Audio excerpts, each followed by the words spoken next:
नमस्कार, बहुत स्वागत है आप सभी का। आप देख रहे हैं एबीपी न्यूज और आपके साथ मैं हूं पूजा सचदेव।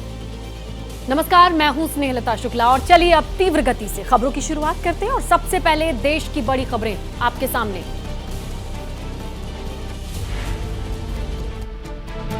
दिल्ली सरकार के गड्ढा मुक्त सड़क अभियान की हुई शुरुआत। सीएम आतिशी ने ओखला एनएसआईसी बिल्डिंग के पास सड़कों का किया निरीक्षण। सड़क पर गड्ढे दिखने पर अधिकारियों को दिए जांच के निर्देश।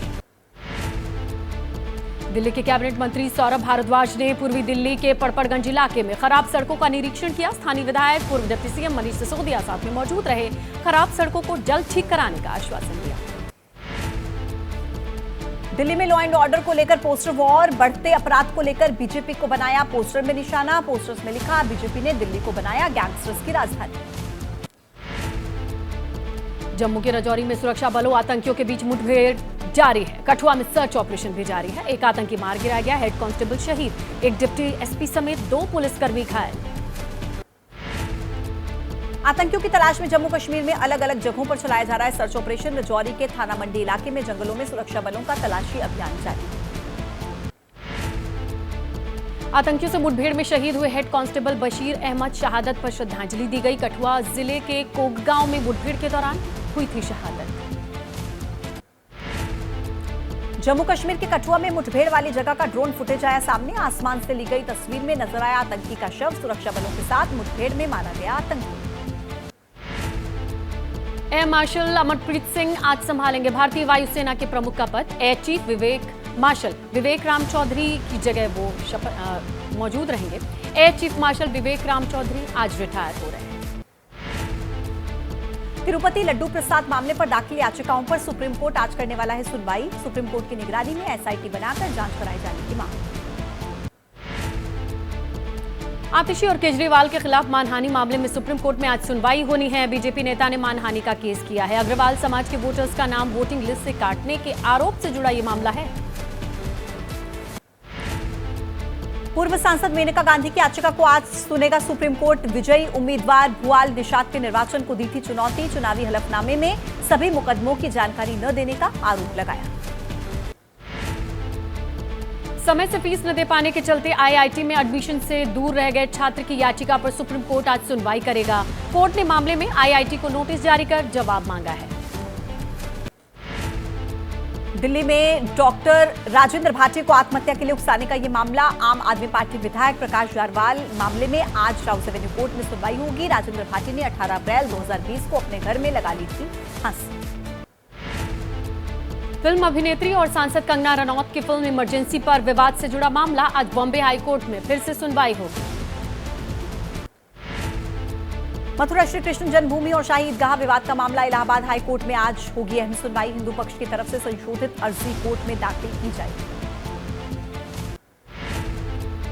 अखाड़ा परिषद के पूर्व अध्यक्ष महंत नरेंद्र गिरी खुदकुशी मामला इलाहाबाद की जिला अदालत में आज सुनवाई होनी है। आरोपी आनंद गिरी की तरफ से उनके वकील का वकालतनामा दाखिल किया जाएगा। कोलकाता रेप मर्डर केस में आज सुप्रीम कोर्ट में होगी सुनवाई। आज सीबीआई नई स्टेटस रिपोर्ट कोर्ट में करेगी दाखिल। सुप्रीम कोर्ट के फैसले के बाद जूनियर डॉक्टर्स बनाएंगे आगे की रणनीति। जूनियर डॉक्टर्स ने कोलकाता में रैली निकाली। इंसाफ की मांग को लेकर के श्याम बाजार तक मशाल जुलूस निकाला। पीड़ित डॉक्टर के लिए इंसाफ की मांग। टीएमसी विधायक हुमायूं कबीर की डॉक्टर्स को धमकी। बोले कि जूनियर डॉक्टर्स को काम पर वापस लाने में मुझे 2 मिनट लगे। सुप्रीम कोर्ट में सुनवाई से पहले कोलकाता पुलिस कमिश्नर ने आरजीकर अस्पताल का दौरा किया। पुलिस कमिश्नर ने अस्पताल में सुरक्षा व्यवस्था का जायजा लिया। बदलापुर मामले में आरोपी अक्षय शिंदे के शव को दफनाया गया। शांतिनगर शमशान घाट में अंतिम संस्कार हुआ। शिवसेना के शिंदे गुट के कार्यकर्ताओं ने शव दफनाने का विरोध किया। राजस्थान के दौसा में महंगी सब्जियों पर चोरों की नजर। एक हफ्ते के भीतर 100 किलो प्याज पर चोरों ने हाथ साफ किया। प्याज की चोरी का सीसीटीवी फुटेज सामने आया है। गाजियाबाद में पुलिस और बदमाशों के बीच हुई मुठभेड़। एनकाउंटर में 50-50 हजार रुपए के 2 इनामी बदमाश गिरफ्तार। 10 जनवरी को एक ज्वेलरी शॉप में चोरी की वारदात को दिया था अंजाम। नोएडा में पुलिस की 3 अलग अलग इलाकों में बदमाशों से मुठभेड़ हुई। 8 बदमाशों को गिरफ्तार किया गया। मोबाइल लूट, चेन स्नेचिंग की घटनाओं में ये बदमाश शामिल थे।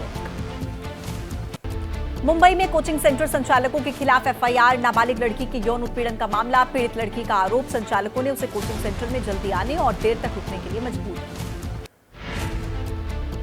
इंदौर के हीरानगर में सामने आए धर्म परिवर्तन की साजिश का मामला। हिंदू जागरण मंच के कार्यकर्ताओं ने आरोप लगाया कि 25-30 हिंदू महिलाओं को पैसे का लालच देकर धर्म परिवर्तन की कोशिश की गई। गाजियाबाद में भी सामने आया धर्मांतरण का मामला। बीमारी ठीक करने और पैसों का लालच देकर किया जा रहा धर्म परिवर्तन। एक शख्स गिरफ्तार, पादरी राजू और दूसरे लोगों की तलाश जारी। छत्तीसगढ़ के अंबिकापुर में 22 परिवारों की हिंदू धर्म में वापसी। कुछ साल पहले इन परिवारों ने किया था धर्म परिवर्तन।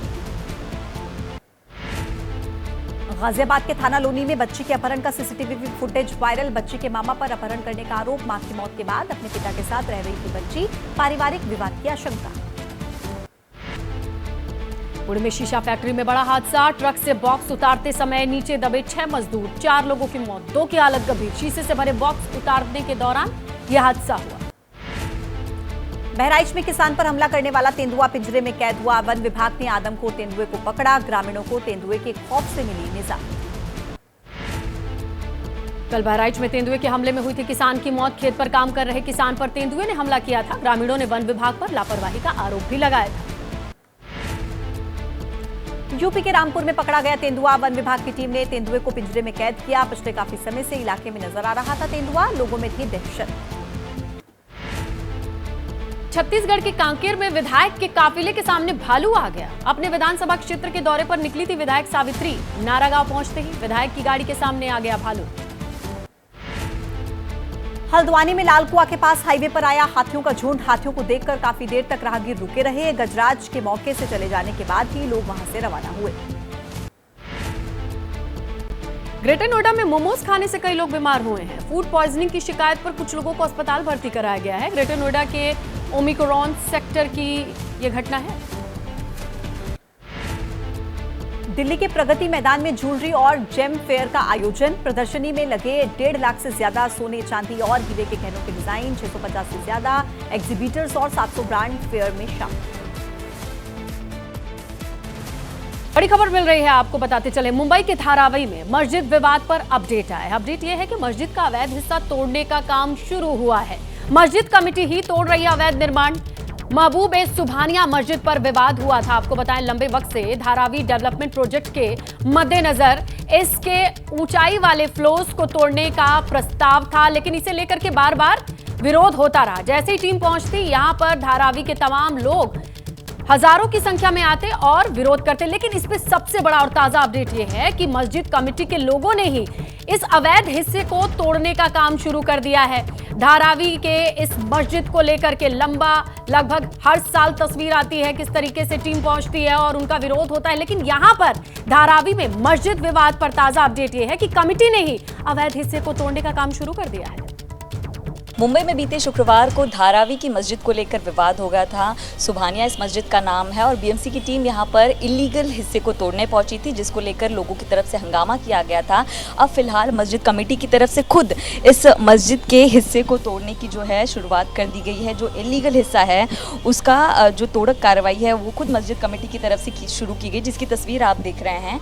यहाँ पर ये महबूब ए सुभानिया मस्जिद है, जिसको लेकर शनिवार के सुबह विवाद हुआ था। 5000 से ज़्यादा लोग इस पूरे सड़क पर यहाँ पर मौजूद थे और ऐसे में बीएमसी ने नोटिस दिया था मस्जिद को। उनकी तरफ से कहा गया था जो मीनार का हिस्सा है वो अवैध है, इसको लेकर आपको तोड़क कार्रवाई करनी पड़ेगी। जिसके बाद मस्जिद की तरफ से 1 सप्ताह का वक्त मांगा गया था और अब जाकर मस्जिद कमेटी जो है वो खुद इस इलीगल हिस्से को तोड़ने की कार्रवाई जो है वो करने वाली है और जिसको लेकर शुरुआत भी कर दी गई है।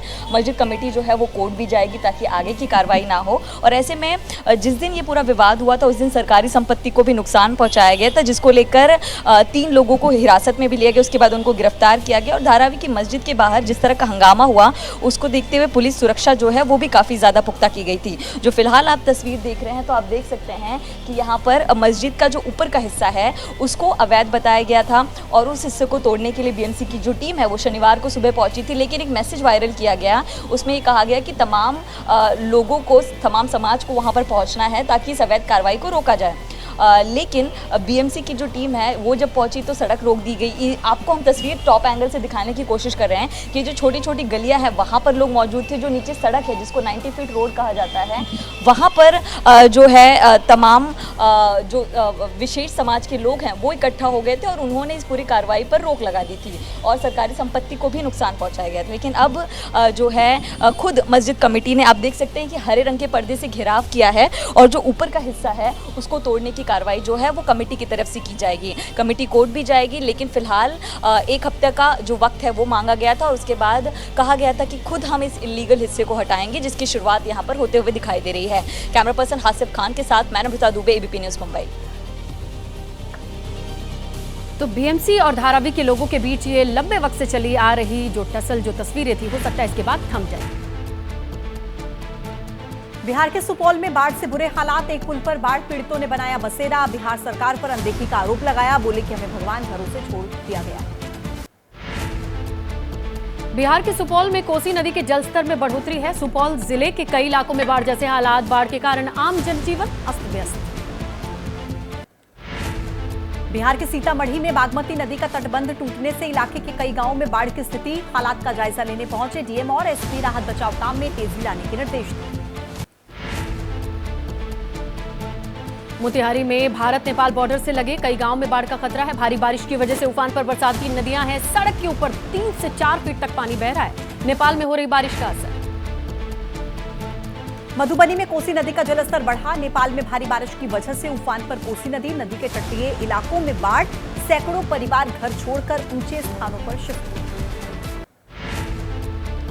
पश्चिमी चंपारण जिले में हो रही बारिश के कारण बाढ़ जैसे हालात बन चुके हैं। अशोक स्तंभ परिसर में भी बाढ़ का पानी दाखिल हुआ। सड़क पर 4 से 5 फीट तक पानी बह रहा है। लोगों को आने जाने में दिक्कत।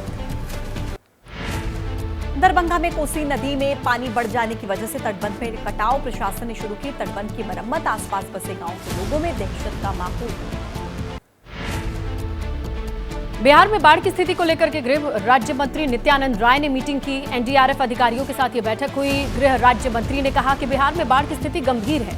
हालात पर राज्य और केंद्र सरकार की नजर। बाढ़ की मार झेल रहा झारखंड का साहिबगंज। 11 ग्राम पंचायत के 1 लाख से ज्यादा लोग बाढ़ से प्रभावित। लोगों के घरों में पानी घुस जाने की वजह से मुश्किलें बढ़ी। हजारों लोग घर छोड़कर सुरक्षित जगहों पर शिफ्ट हुए। गुजरात के जूनागढ़ शहर में भारी बारिश। सड़कें, रिहायशी इलाके, सब कुछ पानी पानी। प्रशासन ने लोगों को बेवजह घर से बाहर न निकलने की सलाह दी है। गुजरात के अंबाजी में भारी बारिश की वजह से शहर में हुआ जलभराव। लोगों को आवाजाही में दिक्कत। वडोदरा में बाढ़ की आशंका के चलते सभी स्कूलों में छुट्टी। तो उधर बाढ़ को लेकर के यूपी के सीएम योगी आदित्यनाथ का एक्स पर पोस्ट लिखा कि लोगों को परेशान होने की बिल्कुल भी जरूरत नहीं है। सरकार हर परिस्थिति से निपटने में सक्षम है। अधिकारियों को क्षेत्र में भ्रमण करने के निर्देश दिए गए हैं। यूपी के कुशीनगर में नारायणी नदी का कहर। बाढ़ की चपेट में इलाके के कई गांव। गंडक नदी भी फिर से मचा रही है तबाही। नेपाल के गंडक बैराज से 5,65,000 क्यूसेक पानी छोड़ने पर कई गांव में बाढ़ की स्थिति। यूपी के महाराजगंज में भी बाढ़ की चपेट में कई गांव आए। खेत खलिहान पानी में डूबे। सड़कें, रिहायशी इलाके पानी पानी। लगभग 22,000 की आबादी इस पानी से प्रभावित है। यूपी के श्रावस्ती में राप्ती नदी के कहर से कई गांवों में पानी घुसा। सड़कों पर बह रहा कई फीट तक पानी। तटबंध के 50 मीटर से ज्यादा हिस्से को नुकसान पहुंचा। कई गांवों में बाढ़ का पानी घुसने की आशंका। मध्य प्रदेश के रतलाम में भारी बारिश की वजह से कई इलाके जलमग्न। 2 बत्ती चौराहे पर पानी नजर आ रहा है। दीनदयाल नगर इलाके में सड़क में बने गड्ढे में गिरा बाइक सवार। मध्य प्रदेश के उज्जैन में शिप्रा नदी का जलस्तर बढ़ा। घाटों पर पानी पहुंचने पर श्रद्धालुओं को अलर्ट किया गया। श्रद्धालुओं को घाटी पर जाने से रोका। पश्चिम बंगाल की मुख्यमंत्री ममता बनर्जी का बयान। उत्तर बंगाल में बाढ़ की स्थिति चिंताजनक है। केंद्र सरकार पर लगाया मदद न करने का आरोप। राज्य सरकार युद्ध स्तर पर बाढ़ से निपट रही है, ये बात कही। चलिए तीव्र गति से राजनीति से जुड़ी खबरों को जान लेते हैं। हरियाणा में चुनाव प्रचार के आखिरी 4 दिनों के अंदर कांग्रेस ने अपनी ताकत झोंकी। आज राहुल गांधी निकालेंगे हरियाणा विजय संकल्प यात्रा। अंबाला से कुरुक्षेत्र तक यात्रा होगी।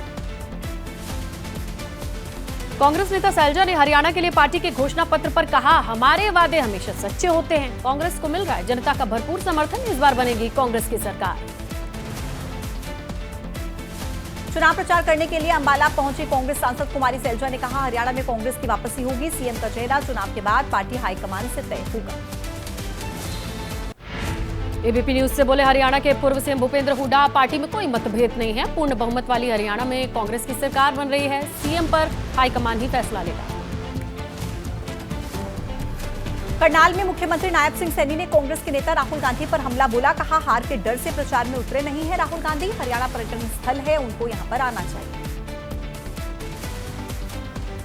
हरियाणा में बीजेपी कांग्रेस ने बगावत करने वाले नेताओं पर कार्रवाई की है। बीजेपी ने 8 तो कांग्रेस ने 2 निर्दलीय उम्मीदवारों को पार्टी से बाहर निकाला।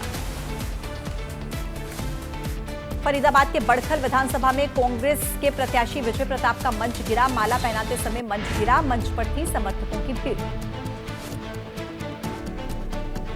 हरियाणा के रोहतक में जेपी नड्डा ने कहा कि कांग्रेस का मतलब है कुशासन। कांग्रेस ने तीनों लोगों को धरती जल आकाश में भ्रष्टाचार किया। प्रदेश में तीसरी बार बीजेपी सरकार बनने का दावा भी किया। असम के मुख्यमंत्री हिमंता बिस्वा शर्मा ने बीजेपी के उम्मीदवार के लिए हरियाणा के जींद में रैली की। कहा, हरियाणा में फिर से बन रही है बीजेपी की सरकार। नायब सैनी फिर से बनेंगे मुख्यमंत्री। फरीदाबाद शहर से आम आदमी पार्टी उम्मीदवार प्रवेश मेहता बीजेपी में शामिल हो गए। बीजेपी के प्रत्याशी विपुल गोयल को समर्थन दिया। कहा कि मोदी सरकार में विकास की गंगा बह रही है। हरियाणा के कैथल में ब्राह्मण समाज सम्मेलन में सीएम योगी पर भड़के रणदीप सिंह सुरजेवाला। बोले, योगी आदित्यनाथ का नाम भी असली नहीं। ब्राह्मणों को मारकर योगी आदित्यनाथ का कद बड़ा हुआ। यूपी के सीएम पर सुरजेवाला के विवादित बयान पर बीजेपी ने भी पलटवार किया। पार्टी नेता यासिर जिलानी ने कहा कि हरियाणा के लोग इसका जवाब देंगे। कांग्रेस को ब्राह्मण समाज से वोट नहीं मिलेगा। हरियाणा के रण में चुनावी सभा के दौरान आम आदमी पार्टी के संयोजक अरविंद केजरीवाल का बड़ा दावा। कहा, बिना उनकी पार्टी के समर्थन के हरियाणा में नहीं बनेगी किसी की भी सरकार। जम्मू कश्मीर के गुरेज में चुनावी सभा में गरजे रक्षा मंत्री राजनाथ सिंह पाकिस्तान को चेतावनी देते हुए कहा कि ये नया हिंदुस्तान है। आतंकवादियों के खिलाफ सरहद पार भी यहां कार्रवाई होती है। बीजेपी नेता अनुराग ठाकुर ने पीडीपी, कांग्रेस और नेशनल कॉन्फ्रेंस पर निशाना साधा। आतंकवाद का समर्थन करती हैं तीनों पार्टियां। 10 साल के मोदी राज में जम्मू कश्मीर में आया बदलाव। जम्मू कश्मीर में तीसरे और अंतिम चरण की वोटिंग से पहले सुरक्षा व्यवस्था कड़ी की गई। सोपोर में अतिरिक्त सुरक्षा कर्मियों की तैनाती। पोलिंग बूथ पर सीसीटीवी के जरिए निगरानी।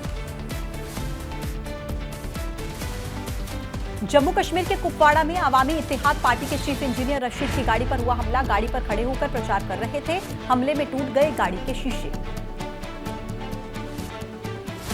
जम्मू कश्मीर में प्रचार के दौरान बीमार हुए कांग्रेस अध्यक्ष खड़गे बीजेपी पर निशाना साधा। कहा कि अभी वो जल्दी मरने वाले नहीं हैं। जब तक पीएम मोदी को हटाएंगे नहीं, जिंदा रहेंगे। बीजेपी ने शाहनवाज हुसैन ने खड़गे की लंबी उम्र के लिए दुआ की। कहा कि वो 100 साल तक जिए क्योंकि मोदी जी लंबे समय तक पीएम बने रहेंगे। तब तक उनको देखते रहेंगे मल्लिकार्जुन खड़गे। पश्चिमी यूपी में बीजेपी के कद्दावर नेता संगीत सोम ने अपना बयान कबूला। बोले, अपराधियों को जूता से पिटवाने की दी थी धमकी। संगीत सोम ने कहा कि लोगों की बात नहीं सुनते हैं अधिकारी। यूपी में 10 सीटों के लिए उपचुनाव से पहले हुई पाकिस्तान की एंट्री। पशुपालन मंत्री धर्मपाल सिंह ने किसान सम्मेलन में कहा, इतने जोर से बोलो राम राम कि दहल जाए पाकिस्तान का सीट। महाराष्ट्र में सीटों के बंटवारे को लेकर आज महाविकास अघाड़ी की बैठक होगी। तीनों दलों के नेता चुनाव प्रचार को लेकर रणनीति भी बनाने वाले हैं। 70% सीटों का बंटवारा हो चुका है। शिवसेना यूबीटी के अध्यक्ष उद्धव ठाकरे ने बीजेपी पर आरोप लगाया। विपक्षी खेमे में सेंध लगाने की साजिश रच रही है बीजेपी। शरद पवार गुट को टारगेट करने का आदेश दिया।